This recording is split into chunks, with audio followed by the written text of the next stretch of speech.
자, 건물주가 투자에 실패하지 않는 이유는 전문가가 곁에 있기 때문입니다. 건물주는 자신의 업무를 모든 분야를 다 공부를 하고 익힐 수는 없기 때문에 해당 분야의 전문가들을 많이 알고 있습니다. 그래서 세무, 그리고 대출, 평가, 그리고 거래에 관련된 특이사항들에 대해서 각 분야 전문가들에게 조언을 구하고 그리고 그들과 깊은 관계를 유지를 하면서 본인이 미처 모르는 분야가 부분이 있을 수 있었기 때문에 항상 물어보고 그리고 확인하는 그러한 습관이 있습니다. 물론 건물주도 많이 알고 있습니다. 공부도 많이 하고 그리고 계속 새로운 트렌드에 대해서도 학습을 하고 그러기 때문에 많이 알고 있지만 이 부동산 거래 금액 자체가 큰 상황에서 조그마한 실수, 결정적인 실수가 하나 있게 되면 투자 거래가 실패로 끝날 수도 있기 때문에 본인이 잘 알고 있다 하더라도 각 분야의 전문가에게 확인하는 절차를 거치는 거죠.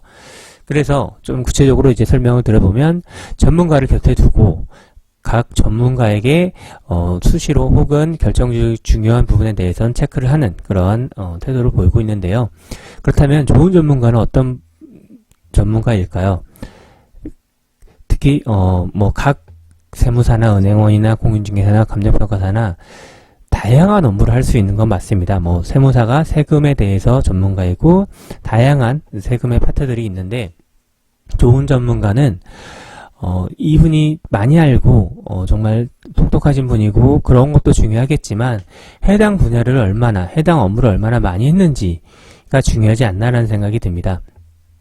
즉 아무리 실력이 뛰어나더라도 다른 분야에 특화되어 있고 다른 분야를 많이 한 분보다는 오히려 실력에 뛰어난지에 대해서 검증은 잘 안되지만 해당 업무를 오랫동안 하고 해당 분야에 대해서 해당 업무를 많이 알고 있고 한다라고 하면 실력을 의심하지 말고 해당 업무를 많이 한 분에게 조언을 구하고 모르는 게 있으면 물어보는 게 많이 배우는 그러한 길이라고 생각이 됩니다.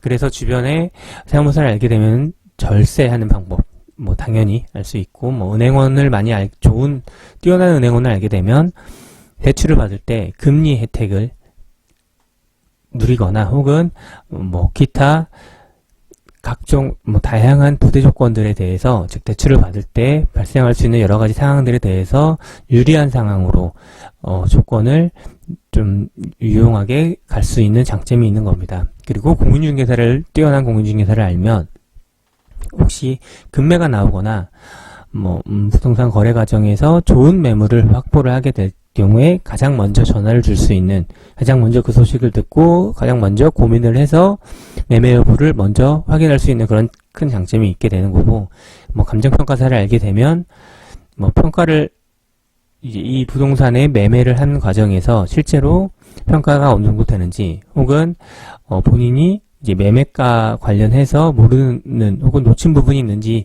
대해서 또 검토가 될 수 있는 부분이 있습니다.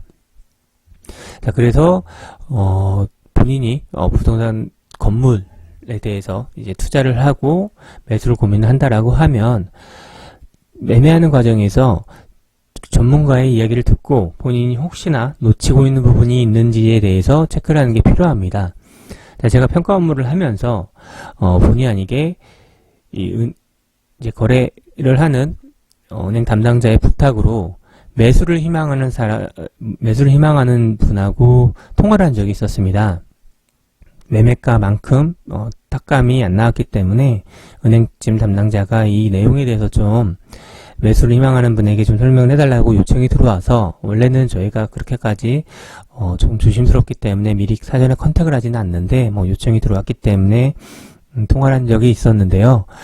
이 매수를 희망하는 분이 이제 해당 부동산에 대해서 장점들을 설명을 했고, 그리고 제가 생각하는 내용들을 이제 제가 답변을 드렸는데, 일단 그분은 본인이 생각하는 내용을 제가 받아들이기를 원했고, 그리고 제 내용은 좀 이 매수를 희망하는 분이 크게 마음을 좀 닫은 상태에서 제 얘기를 듣는다라는 생각이 들었습니다. 그래서 결국은 통화를 한 5분, 10분 정도 했는데 5분에서 10분 정도 하면서 서로의 얘기만 왔다 가고, 이제 후반부에는 당연히 이제 저는 매수를 희망하는 분에게 이제 뭐 생각하시는 부분도 옳고, 뭐 저는 이렇게 생각을 하니까 이제 매수를 할 때 제 생각을 고민을 해서 매수를 하면 되겠습니다. 이렇게 그냥 좀 겉도는 얘기만 하고 끝났는데요. 이게 당연히 매수하는 분의 생각도 맞고, 그리고 제가 생각하는 부분도 맞는 부분이 있고, 뭐 저는 제 생각만 옳다라고 생각은 전혀 절대 하지는 않는데, 결국 각 분야의 전문가들과 통화를 하거나 그리고 내용을 확인할 수 있을 때 가장 큰 장점은 내가 모르는 부분이 있을 수 있다라는 겁니다.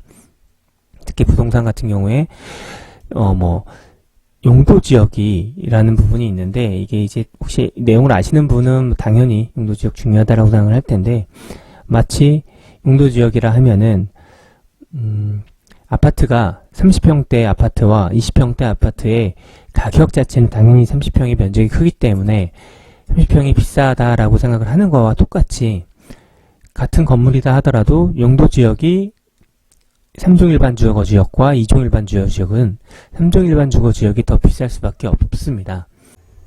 3종 일반 주거 지역의 2종 일반 주거 지역에 대비해서 용적률, 즉 건물을 높게 올릴 수 있는 장점이 있습니다. 3종은 용적률이 250%, 서울 기준으로, 그리고 2종은 용적률이 서울 기준 200%입니다. 즉 3종이 2종보다 용적률이 더 높기 때문에 건물을 높게 올릴 수 있고, 그래서 매물들에 따라서 용도 지역이 동일한 상태에서 시세를 분석을 하고 파악을 해야 되는데, 용도 지역이 이미 다르다라고 하면 20평대 아파트와 30평대 아파트의 가격을 논의하는 것과 같기 때문에 용도 지역에 대한 변수를 꼭 확인을 해야 됩니다.